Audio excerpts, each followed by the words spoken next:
Nuestro proyecto se aborda de una perspectiva transdisciplinar y tenemos 3 casos con los que estamos trabajando. 2 de ellos son de economía social y solidaria.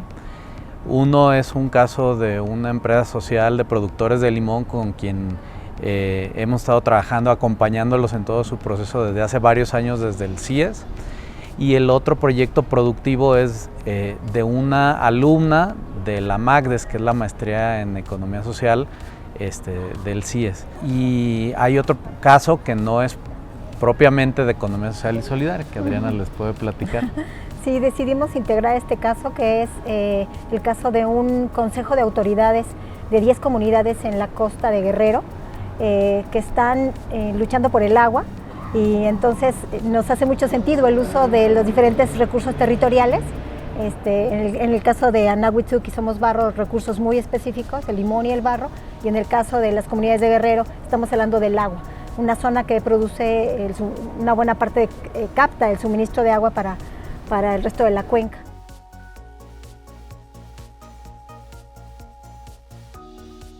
La colaboración multiactor ha sido clave en los proyectos de economía social, ya que es una serie de actores aliados estratégicos de un proyecto que aportan recursos inexistentes en el proyecto o en la región, pero lo importante es que es temporal, porque lo que se hace es como construir un blindaje para que el proyecto pueda surgir, pueda fortalecerse, pueda desarrollarse y crecer.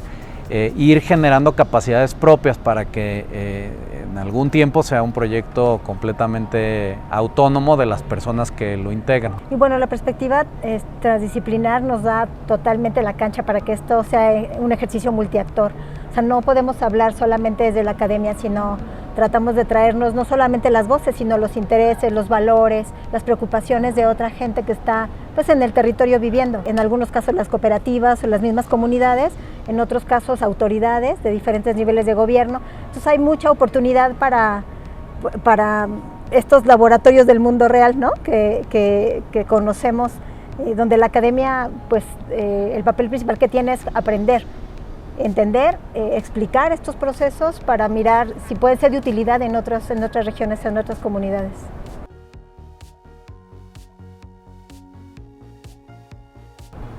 Bueno, partiendo de la misma, lo que platicábamos hace un minuto, estos laboratorios del mundo real son experiencias donde lo que tenemos son las voces de todas estas personas, quienes viven en el territorio, quienes tienen en esos recursos naturales pues sus medios de vida, son quienes abren las preguntas, abren la conversación, y los académicos tratamos de vincularnos en este entendimiento de que para nosotros también sí es un laboratorio, ¿no? Sí estamos experimentando. Y también el sentido que tiene este asunto del laboratorio es no llegar a conclusiones como prefabricadas, como si todo fuera a responder igual, sino entendiendo que estas experiencias se arman y tienen sentido para la gente que va formando parte de ellas. Entonces son casos, en este caso son 3 laboratorios, podríamos decir, distintos, con personas, con actores, con intereses y con sentires muy diferentes, y en algunos casos, en estos 2 casos que nos platica Diego, muy aterrizados en empresas ya más consolidadas, con un poco más de camino andado, y en el otro caso el territorio que provee agua para muchas comunidades, pues es un laboratorio donde estamos apenas sabiendo qué es lo que queremos hacer y para dónde caminar, porque han estado mucho en la defensa del agua, en la defensa del territorio, y ahora quieren abrirse a proyectos productivos, abrirse a otras posibilidades que les ayuden a resolver su propia agenda. Hay otro punto importante sobre esto, ya que los 3 casos son proyectos en donde hay grupos de personas que están trabajando en torno a un objetivo común, sustentable, pero lo hacen dentro de un marco convencional en donde pues ya hay marcos, ya hay moldes, en lo legal, en lo financiero, en lo empresarial, entonces pues de alguna manera pues están innovando todo el tiempo, ¿no? Y quizá de ahí puede ser la relación como un laboratorio viviente, porque pues constantemente se están probando cosas nuevas, fuera de los moldes, fuera de los marcos, y pues sí hay que adaptar como estos proyectos para que vaya quedando algún antecedente de lo que sí está funcionando y ajustar lo que no.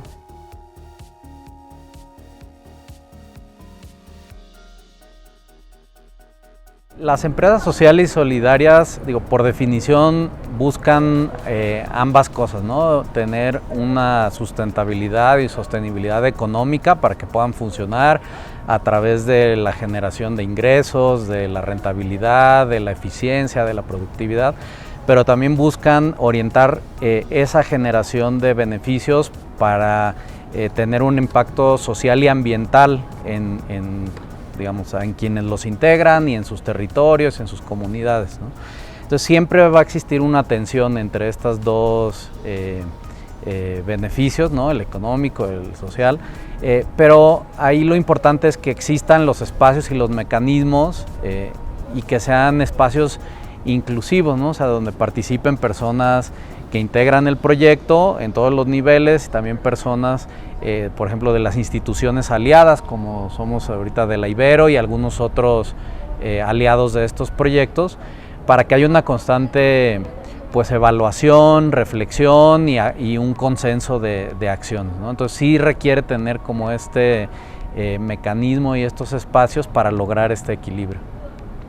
Otra cosa que yo quisiera mencionar al respecto es que también tratamos de ser muy realistas, o sea, el impacto que estamos esperando, los resultados que estamos esperando a veces no son inmediatos, ¿no? Ni son en el corto plazo, hay cosas que hace uno para que se expresen en 10 años, y entonces también ser muy claro en qué se está esperando con las comunidades, con los colectivos que están participando, como un poco medir entre todos el alcance que va a tener de resultados. Entonces el impacto a veces no se ve tan rápido, ¿no? como necesitaríamos o como en la academia nos gusta o nos piden incluso resultados.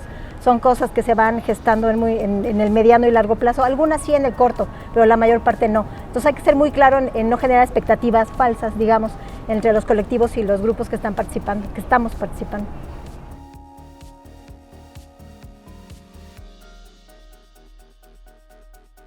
Para empezar, comprender bien a qué nos referimos con sustentabilidad social, ¿no?